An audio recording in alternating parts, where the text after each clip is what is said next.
Paris ઓલિમ્પિક્સમાં ભારતને મોટો ઝટકો મળ્યો છે। પેરિસ ઓલિમ્પિકમાં ભારતને સૌથી મોટો ઝટકો વિનેશ ફોગાટ અયોગ્ય જાહેર થયા છે। વિનેશ ફોગાટ ફાઇનલ મેચ નહીં રમી શકે। સૌથી મોટો ઝટકો ભારતને અત્યારે પેરિસ ઓલિમ્પિકમાં વિનેશ ફોગાટ અયોગ્ય જાહેર થયા છે અને તેઓ ફાઇનલ મેચ नहीं रमी सके। जब वेइन हुआ तो वहां पर वो 50 किलो से ऊपर पाए गए, इसीलिए वो उस वेट कैटेगरी के लिए अयोग्य इनएलिजिबल हो गए। तो अब जो रेसलर्स उनके खिलाफ खेले और हारे हैं, यानी कि वो जापानीज भी, वो सब अब जो है रेपेचाज के थ्रू एलिजिबल हो जाते हैं, जबकि ये विनेश फोगाट डिस्क्वालीफाई हो जाती है। तो ये बहुत बड़ी खबर है। बहुत नहीं, मुझे क्लैरिटी दीजिए। ये वेइंग जो है ये तो हर बाउट से पहले होती होगी ना वेइंग, मैं सही कह रही हूँ? देखिए वेइंग होते हैं, हमेशा होते हैं। तो ये हर बाउट से पहले अगर वेइंग होती है तो इससे पहले जो कल 3 एक के बाद एक विनेश फोगाट ने मुकाबले जीते और जिसके बाद उनका सिल्वर मेडल तो माना जा रहा था पक्का हो गया है, तो अब क्या वो मेडल की रेस से ही बाहर हो जाएंगी जो अयोग्य घोषित हो गई है? देखिए वेइन हर बाउट से पहले नहीं होता। वेइन उनके बाउट्स जो होते हैं, कैटेगरीज जो होते हैं, उसके बाद होते हैं कि जब जिस कम्पीट किया उसके बाद उनका वेइन होता है कि वो उसी कैटेगरी में थी जिस कैटेगरी में उन्होंने कम्पीट किया। तो वेइन एक ही बार होता है। उस वेइन में वो 50 किलोग्राम से ऊपर पाए गए, कुछ ग्राम्स के पाए गए और अब वो रेस से बाहर हो गए और वो अब इनएलिजिबल हो गए, यानी कि अब जो उनके जितने भी मुकाबले थे वो अब रिकॉर्ड से हट गए हैं। तो अब वो उनको मेडल नहीं मिलेगा, वो डिस्क्वालीफाइड हो चुके हैं। तो उनके नाम के आगे डिस्क्वालीफाइड आएगा। आप रहिए मेरे साथ जीएस विवेक, हमारे साथ वरिष्ठ खेल पत्रकार विजय लोकपाल जी सर मौजूद हैं, उन्हीं का रुख करते हैं। सर ये खबर मतलब अभी सुबह तक तो हिंदुस्तान खुशियां मना रहा था कि लीजिए रेसलिंग में भारत की बेटी और सिल्वर तो पक्का ही है, गोल्ड पर दाव लगाएगी। अब अचानक से ये ओवरवेट वाला एंगल जरा समझाइए दर्शकों को। देखिए अभी भी वो भारत की बेटी है। आप ये 100 ग्राम जो है उनका वजन ज्यादा हो गया, इसलिए आप देखिए ये बहुत स्ट्रिक्ट होते हैं। यहाँ पे आपको वेट कैटेगरी को रिस्पेक्ट करना पड़ता है। वो वैसे भी ऑलरेडी 55 किलो से वो 50 में कम्पीट कर रही थी, तो उनपे दारोमदार उन्हीं पे था, जो उनके साथ टीम है उनपे था कि ये वेट पार ना करें।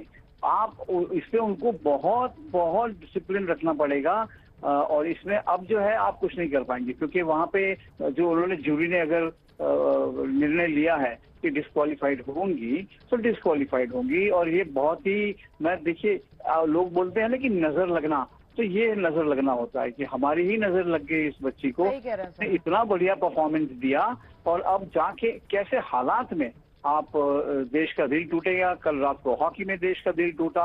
इन्होंने विनेश ने अपनी परफॉर्मेंस से सबको खुश रखा और अब ये खबर ये है कि वो ओवरवेट हो गई। इसमें आप कुछ नहीं कर पाएंगे, क्योंकि आप कैसे प्रूव करेंगी? वहां पे जाके उनको वेइन करना पड़ता है। उन्होंने किया तो पता लगा कि आप अपने वेट कैटेगरी में अगर आप 50 ग्राम भी ज्यादा होती हैं, आप 10 ग्राम भी ज्यादा होती हैं, वो नहीं बख्शते हैं, क्योंकि फिर उनको फिर लीगल केस बन जाता है। दूसरी टीम जाके आपको अपील करेगी और ये बहुत ही दुर्भाग्यपूर्ण है। इन्होंने कैसे इस चीज को इग्नोर किया समझ में नहीं आता। इससे पहले भी मुझे याद है, एक बार बहुत पहले एक वेटलिफ्टर थे, उन पर नजर रखी गई, भूखा रखा गया उनको, रात को उनको भूख लगी, उन्होंने जाके फल वगैरह खा लिए फ्रिज में से, नेक्स्ट डे वेइन में ओवरवेट हो गए, बाहर हो गए।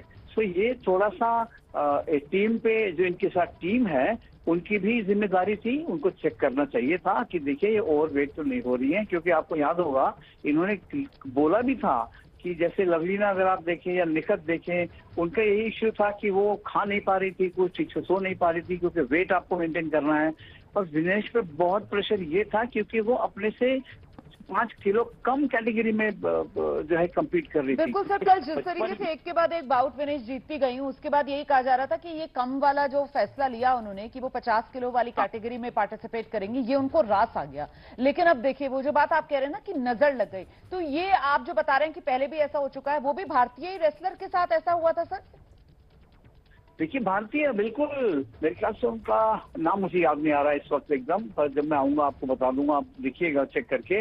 आप उसमें वो ओवरवेट हो गए। रात को उन्होंने जाके फ्रूट खा लिए, उनका कोच सो गया, ये चुपचाप से उठ के फ्रिज खोल के उन्होंने फल खा लिया, उससे उनका वेट बढ़ गया और अगले दिन बाहर हो गए। और यहाँ पे मुझे पूरी पूरी पूरी मैं कहूँगा सिंपैथी है। विनेश ने जो काम किया था, जैसे हालात से वापस आके उन्होंने इतने होप जगाए, इतनी आशाएं जगाई, और अब अगर वो बाहर हो जाती है तो दिल टूट जाएगा। मुझे नहीं लगता कि वो डिजर्व करती है ये। 100 ग्राम हो चाहे 50 ग्राम हो। एब्सोल्युटली सर, इस वक्त तो पूरे देश का दिल टूटा है, हर हिंदुस्तानी का दिल टूटा है और हम समझ रहे हैं इस समय क्या विनेश फोगाट पर बीत रहा होगा, क्योंकि जिस जज्बे के साथ विनेश फोगाट ने पेरिस ओलंपिक में कल एक के बाद एक ही दिन में तीन बाउट और तीनों में जीत हासिल की, और आज ऐसी खबर 100 ग्राम वजन ज्यादा और 50 किलो वाली जो कैटेगरी रेसलिंग की, उसमें जीत के बावजूद विनेश फोगाट को अयोग्य घोषित कर दिया गया है। वी कृष्णस्वामी सर, वरिष्ठ पत्रकार पेरिस से ही हमारे साथ मौजूद है। प्लीज बताइए, आप तो वहीं पर मौजूद हैं, क्या हुआ कृष्णस्वामी सर? देखिए, ऐसा है कि इससे बुरी खबर नहीं मिल सकती थी भारत को इतनी सुबह। अब लगभग जब 7 बजे से सुबह के यहाँ पे पेरिस में जब पूरा जो कंटिंजेंट है, जितने भारतीय खेल प्रेमी हैं, पत्रकार हैं, अधिकारी हैं, रेसलर्स हैं, सब जो हैं जब वेट कर रहे थे कि शाम को आज विनेश का फोगाट का एक बाउट होगा, फाइनल बाउट, जिसमें काफी आशा की जाती थी कि भारत का पहली बार कुश्ती में एक स्वर्ण पदक मिलेगा, वो भी एक महिला खिलाड़ी से।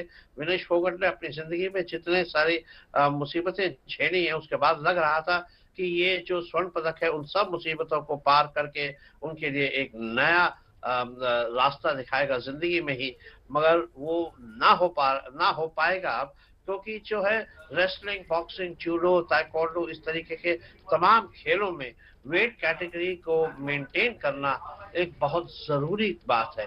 तो इसलिए जो है कई खिलाड़ी लेट रात को या खाने से पहले मतलब सोने से पहले ये चेक करते हैं कि उनका वेट क्या है। हमेशा वो कहते हैं कि इक्विपमेंट जब होता है एक ऐसे खिलाड़ी का, उसमें जो है तमाम वेट की चीजें होती हैं और एक वेइंग मशीन भी जो है हमेशा वो अपने साथ रखते हैं, अपने कमरे में रखते हैं, अपने ट्रेनिंग एरिया में रखते हैं। और 100 ग्राम 50 ग्राम जो है बहुत ही मायने रखता है। अक्सर ये मेरा 9वां ओलंपिक्स है और मैंने कई बार ये भी देखा है विलेज में जब रेसलर्स और बॉक्सर्स का फाइनल होता है या सेमीफाइनल होता है, उस दिन सुबह वो अक्सर इतनी ज्यादा ट्रेनिंग करते हैं, कम